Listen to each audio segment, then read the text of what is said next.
Bonjour à tous, aujourd'hui on se retrouve pour un deuxième deck profile sur l'archétype Watt, donc électro en français.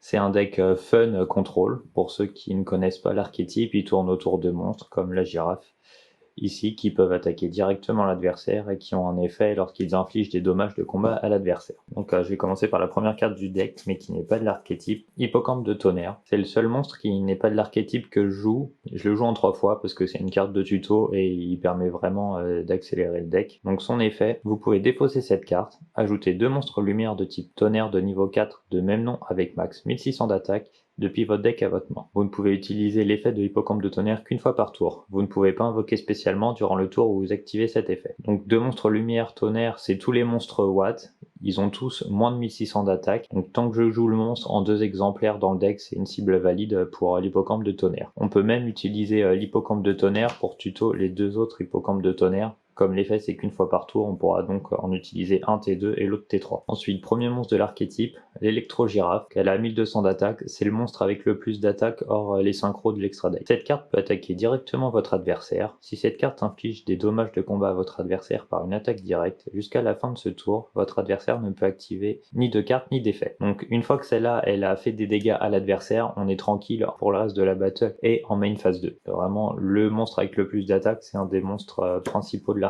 Le second monstre de l'archétype, en 3 fois également, Electro Cobra. Cette carte peut attaquer directement votre adversaire. Lorsque cette carte inflige des dommages de combat à votre adversaire par une attaque directe, ajoutez un monstre électro depuis votre deck à votre main. Donc c'est là aussi, dès qu'elle fait des dégâts, on peut tuto, c'est le deuxième monstre le plus important avec la girafe. Donc souvent, si en main de départ, si j'ai ni la girafe ni le cobra, mais que j'ai l'hippocampe de tonnerre, avec l'hippocampe de tonnerre, je vais préférer aller chercher 2 watts cobra. Comme ça, quand j'attaquerai avec le cobra et que je ferai des dégâts, je pourrai aller chercher la girafe. Prochain monstre, électrofaisant, en 3 exemplaires également. Cette carte peut attaquer votre adversaire directement. Lorsque cette carte inflige des dommages de combat à votre adversaire par une attaque directe, sélectionnez un monstre face recto sur le terrain et retirez-le du jeu jusqu'à la end phase de ce. Pour les autres monstres que je joue, ils peuvent pas attaquer directement. Donc en x2, l'électro-renard. Je le joue parce que c'est un teneur, donc il me sert à synchro. Il reste pas souvent sur le terrain. Donc quand il y est, son effet c'est si cette carte est détruite par une carte de votre adversaire au combat ou par un effet de carte, votre adversaire ne peut pas invoquer spécialement de monstre ou activer de cartes magie, piège et des effets de magie, piège ou monstre jusqu'à la fin de ce tour. Donc si vous le posez sur le terrain et qu'il vous le détruit, faire son invocation normale s'il n'a pas fait et juste continuer à attaquer vos autres monstres, il pourra plus rien faire du tout jusqu'à la fin de ce tour. En teneur niveau 3 maintenant, Electro Kiwi en 2 exemplaires. Donc en tonnerre, j'ai que des niveaux 4 et les synchros elles sont 6 et 7. Donc c'est pour ça que je joue l'électro renard niveau 2 et le kiwi niveau 3 pour les invoquer. Son effet c'est les monstres électro que vous contrôlez ne peuvent pas être détruits au combat lorsqu'ils attaquent. Donc comme le renard, souvent si je le norme ou que je le spé, c'est pour synchro direct après. Mais donc si elle est là, elle permet de protéger les autres pendant que moi j'attaque. En un exemplaire maintenant, électro-libellule. Si cette carte est détruite par une carte de votre adversaire au combat ou par l'effet d'une carte, vous pouvez invoquer spécialement un monstre électro depuis votre deck.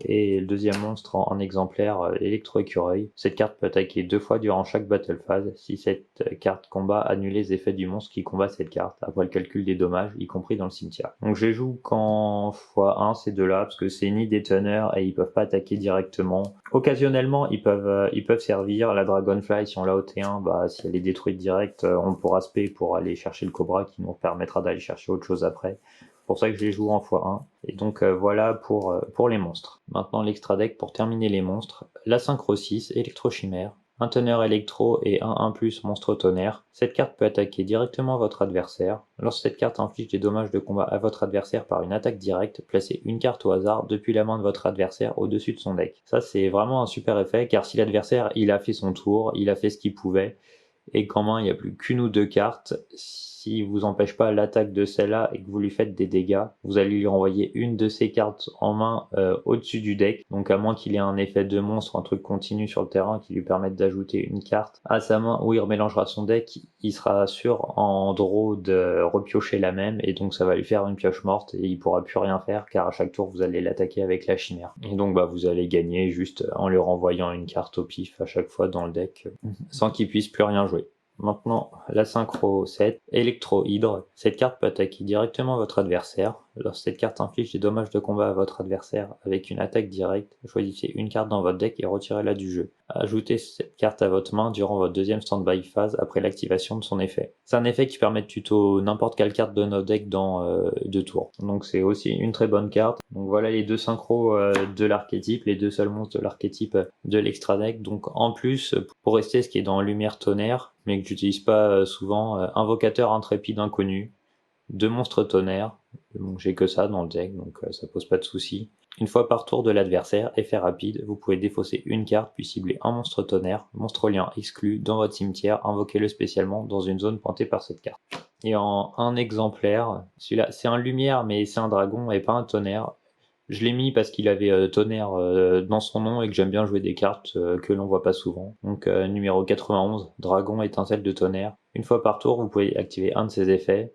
Détachez 3 matériels X de cette carte, détruire tous les monstres face recto sur le terrain. Donc pour le faire, il faut 3 level 4, j'ai beaucoup de level 4 dans le deck. Et après, il a un second effet en détachant 5 matériels, mais j'ai aucune carte qui permet d'ajouter des matériels à Nixis. Donc je peux pas m'en servir. C'est tout ce que j'ai dans l'extra deck, mais après, comme il y a pas mal de niveau 4, on peut rajouter toute la toolbox Xyz niveau 4 si on veut. Maintenant, on va voir les magies. Donc la première carte magie, c'est Électro-Train. En 2 exemplaires, parce que en 3 je l'ai trop souvent en main de départ, en x1 ou x2 et du coup je break avec. Ajoutez un nombre de cartes électro de noms différents, électro-train exclu depuis votre deck à votre main, inférieur ou égal au nombre de monstres tonnerres que vous contrôlez de noms différents. Donc souvent on va pas la jouer T1, parce qu'à T1 on a qu'un seul monstre, elle permettrait de tuto qu'une seule carte, donc sauf si on n'a vraiment pas le choix, on l'utilisera, mais sinon on va plutôt la jouer T2 après avoir fait au moins notre normale.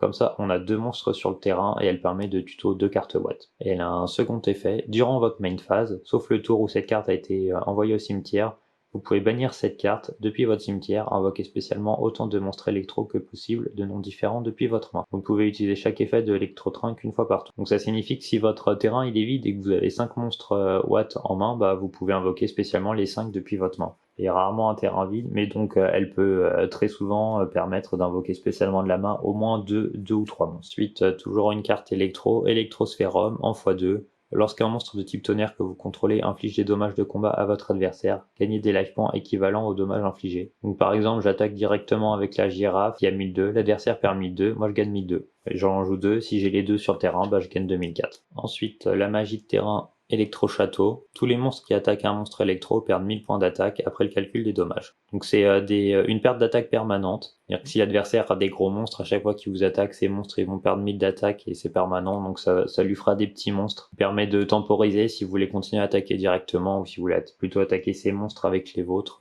Vous pourrez les détruire plus facilement comme ils auront perdu pas mal d'attaque. De l'électro-annulation, c'est un peu le solem de l'archétype. Lorsque votre adversaire va invoquer normalement ou spécialement un monstre, défaussez un monstre électro, annulez l'invocation et détruisez-le. Voilà pour les cartes de l'archétype plus hippocampe de tonnerre. Le reste des cartes que je joue, c'est des cartes plus pour la partie contrôle. Comme j'ai dit, on a que des petits monstres, donc il faut réussir à les protéger pour qu'ils puissent attaquer directement. Donc pour ça, force de miroir frémissante en 3 exemplaires. Lorsqu'un monstre de votre adversaire déclare une attaque, changez tous les monstres en position d'attaque de votre adversaire en position de défense face verso. Les monstres changés de position de défense face verso par cet effet ne peuvent pas changer de position de combat. Comme elle retourne face verso les monstres adversaires, ça va lui bloquer des zones de son terrain.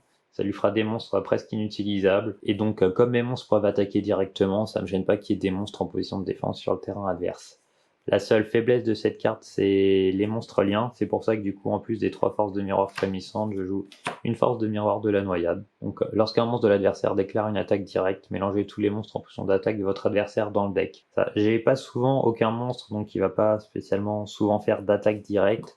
Mais comme ça peut même s'occuper des links et ça nettoie bien le terrain de l'adversaire sans détruire, sans cibler, c'est nickel. Ensuite, 2 messagers de paix. Les monstres avec minimum 1500 d'attaque ne peuvent pas déclarer d'attaque. Une fois par tour, durant votre stand-by phase, payez 100 life points ou détruisez cette carte. Donc en 2 exemplaires. Sauf ma synchro 7, tous mes monstres ont en dessous de 1500 d'attaque, sauf l'hippocampe, mais que j'invoque jamais. Je me sers que son effet de tuto, donc ça me dérange pas beaucoup. Pour continuer la protection des monstres, 3 épées de révélation de lumière. Donc bon, après l'activation de cette carte, elle reste sur le terrain, mais vous devez la détruire durant la phase du 3e tour de votre adversaire. Alors cette carte est activée, si votre adversaire contrôle un monstre face verso, retournez face recto tous les monstres qu'il contrôle. Tant que cette carte est face recto sur le terrain, les monstres de votre adversaire ne peuvent pas déclarer d'attaque. Donc l'adversaire peut pas déclarer d'attaque pendant 3 tours, et nous, nos petits monstres, ils peuvent continuer à attaquer directement. 1. Le livre de la lune. Ciblez un monstre face recto sur le terrain, changez la cible en position de défense face verso. Je l'ajoute parce que c'est une jeu rapide, donc pendant le tour de l'adversaire, il va pas forcément s'y attendre, ça peut l'embêter dans son combo. Maintenant,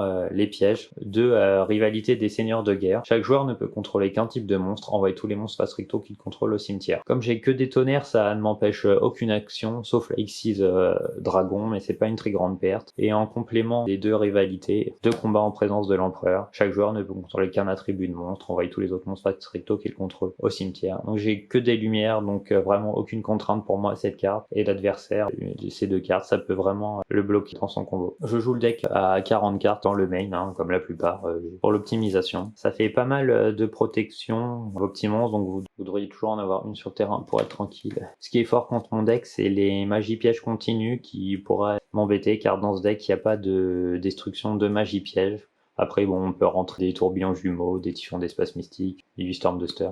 Mais moi, j'en ai pas mis le deck. Le deck est très bien comme ça. Je vais pas faire de test end parce que ça n'a pas beaucoup d'intérêt.